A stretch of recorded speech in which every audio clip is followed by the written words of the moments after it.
आगे हम लोग फोर्थ सेमेस्टर में पेपर सेकंड पढ़ेंगे integral equation and boundary value problem. तो सबसे पहले हमें इंटीग्रल इक्वेशन पढ़ना है। इंटीग्रल इक्वेशन होती क्या है, डेफिनेशन पूछी जाती है एग्जाम में इंटीग्रल इक्वेशन की। तो an integral equation an appears function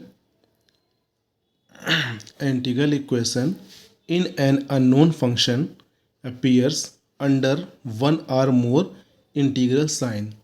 जैसे एग्जांपल है हमारे पास phi of x equal to f x plus lambda integration lower limit a upper limit b K x comma xi phi xi d जाई।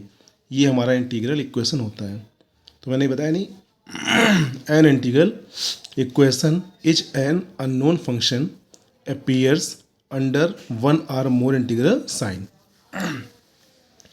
यहाँ पर F x है, K x जाई है, ये हमारे नोन फंक्शन होते हैं। फंक्शन ऑफ एक्स और के एक्स कॉमा जाई आर नोन फंक्शन, और फाई एक्स जो है हमारा वो अननोन फंक्शन होता है। और यहाँ पे लेमडा जो है वो लेमडा रियल भी हो सकता है और कॉम्प्लेक्स भी होता है। तो lambda is real or complex, lambda is real or complex constant. और जो के एक्स जाई होता है ये हमारा कर्नल ऑफ इंटीग्रल होता है। K x comma xi is called kernel of integral equation. It is a coefficient of unknown function phi xi under its sign, यानी कि इंटीग्रेशन के जो इंटीग्रेशन का साइन होता है उसके अंदर जो हमारा के एक्स जाई है उसका कोफिशिएंट फाई जाई है, उसका कोफिशिएंट के एक्स जाई होता है, वैसे बोलते हैं कर्नल ऑफ इंटीग्रल। अब आते हैं आगे linear integral equation and non linear integral equation. अभी मैंने बताया आपको इंटीग्रल इक्वेशन दो टाइप के होते हैं। Phi of x equal to function of x plus lambda integration limit a to b K x comma xi phi xi की power n d जाई। यह इसको हम लिख सकते हैं phi x equal to f x plus lambda a to x K x comma xi phi xi whole power n d xi. If n की value one हो जाए, अगर एन हमारा वन हो जाए तो ये लीनियर इंटीग्रल इक्वेशन कहलाता है। इसे हम लोग क्या कहते हैं, अगर एन की वैल्यू वन हो तो ये इंटीग्रल इक्वेशन का क्या कहलाएगा, लीनियर इंटीग्रल इक्वेशन। और अगर एन की वैल्यू वन से ग्रेटर हो जाए तो ये इंटीग्रल इक्वेशन हमारा नॉन लीनियर इंटीग्रल इक्वेशन होगा। यानी फाई जाए की अगर पावर वन है तो इसका मतलब वो लीनियर है, और वन से ज़्यादा पावर लगी होगी तो वो नॉन लीनियर इंटीग्रल इक्वेशन होगा। अब आता है general form of linear integral equation. General form क्या होती है, जनरल फॉर्म होती है alpha x phi x equal to f x plus lambda integration K x comma xi phi xi d xi. ये हमारा general form of integral equation होता है। यहाँ पर अल्फा एक्स एफ एक्स और के एक्स कॉमा जाई ये नोन फंक्शन होते हैं, और फाई एक्स जो होता है वो हमारा अननोन फंक्शन होता है। जैसे मैंने ऊपर बताया था आपको कि फाई ऑफ एक्स जो है वो हमारा क्या है, अननोन फंक्शन होता है। और लेमडा वही जो मैंने बताया था रियल आर कॉम्प्लेक्स कांस्टेंट होता है। इसके आगे अगला टॉपिक है classification of integral equation. Integration दो टाइप के होते हैं। पहला होता है वोल्टेरा इंटीग्रल इक्वेशन और दूसरा होता है फ्रेडहोल्म इंटीग्रल इक्वेशन। जो इंटीग्रल इक्वेशन क्लासीफाई है उसमें क्या है, इंटीग्रल इक्वेशन टू टाइप्स के हैं। पहला है वोल्टेरा इंटीग्रल इक्वेशन और दूसरा है फ्रेडहोल्म इंटीग्रल इक्वेशन। वोल्टेरा कैसे पहचानेंगे, अगर लोअर लिमिट कांस्टेंट हो अपर लिमिट वेरिएबल हो, वेरिएबल का मतलब एक्स जाई ये सब तो अगर lower limit constant and upper limit variable तो इसे हम लोग बोलते हैं वोल्टेरा इंटीग्रल इक्वेशन। जैसे कि alpha x phi x equal to f x plus lambda, देखो लिमिट ये लगी हुई है जहाँ पे इंटीग्रेशन लिमिट कांस्टेंट लोअर है और अपन वेरिएबल है, तो इससे हम लोग बोलते हैं वोल्टेरा इंटीग्रल इक्वेशन। तो बताया था अभी alpha x phi x equal to f x plus lambda a to integration limit a to x K x comma xi phi xi d xi. Fredholm में क्या होता है, बोथ लिमिट्स आर कॉन्स्टेंट्स, दो limits क्या होती हैं, constant होती हैं।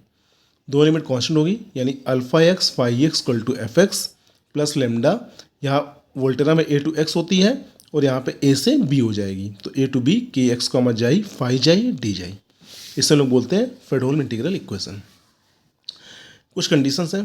पहली कंडीशन है अगर अल्फा एक्स जीरो हो जाए, अगर अल्फा एक्स जीरो हो जाए तो ये टर्म पूरा जीरो हो जाएगा, और ये ट्रांसफ़र करेंगे तो माइनस में आएगा, तो क्या आएगा, f x equal to minus lambda integration limit a to x K x comma xi phi xi d जाई।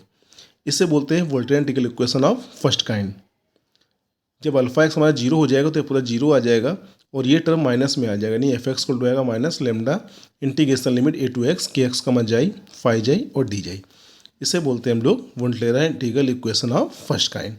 ऐसे ही अगर हम लोग फ्रेडोल में अल्फा एक्स को जीरो कर दें तो क्या आ जाएगा, एफ एक्स इक्वल टू ये इधर आ जाएगा क्योंकि ये पूरा जीरो हो जाएगा मल्टीप्लाई में, तो एफ एक्स इक्वल टू आ जाएगा minus lambda integration limit a to b K x comma xi phi xi d xi. इससे बोलते हैं Fredholm integral equation of first kind. इसके बाद नेक्स्ट कंडीशन है, अगर हम अल्फा एक्स को वन ले लें, अल्फा एक्स हमारा अगर वन हो जाए तो क्या बनेगा, phi x equal to f x plus lambda integration limit a to x K x comma xi phi xi d जाई।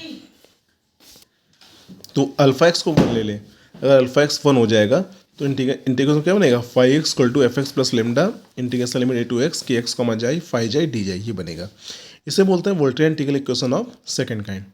ऐसे यहाँ पे अगर अल्फा एक्स को वन ले लें, अल्फा एक्स वन हो जाएगा तो क्या आ जाएगा, phi x equal to f x plus lambda integration limit a to b K x comma xi phi xi d xi. इसे बोलते हैं Volterrian integral equation Fredholm integral equation of second kind. इसके बाद अगला है, अगर अल्फा एक्स वन हो जाए और एफ एक्स जीरो हो जाए, अल्फा एक्स की वैल्यू अगर वन हो जाए और एफ एक्स जीरो हो जाए तो ये पूरा जीरो हो जाएगा।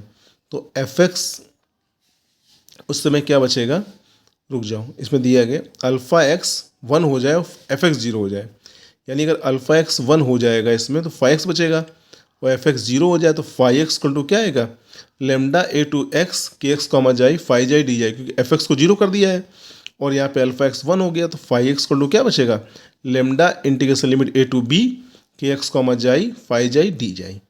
तो ये हमें इसको बोलते हैं हम लोग होमोजीनियस वोल्टेरियन इंटीग्रल इक्वेशन, ठीक है।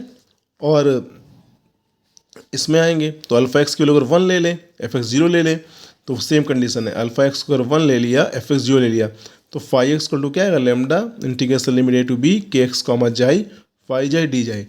इसे बोलते हैं homogeneous Fredholm integral equation of second kind. अब इसके प्रॉब्लम्स मैं नेक्स्ट में कराऊंगा।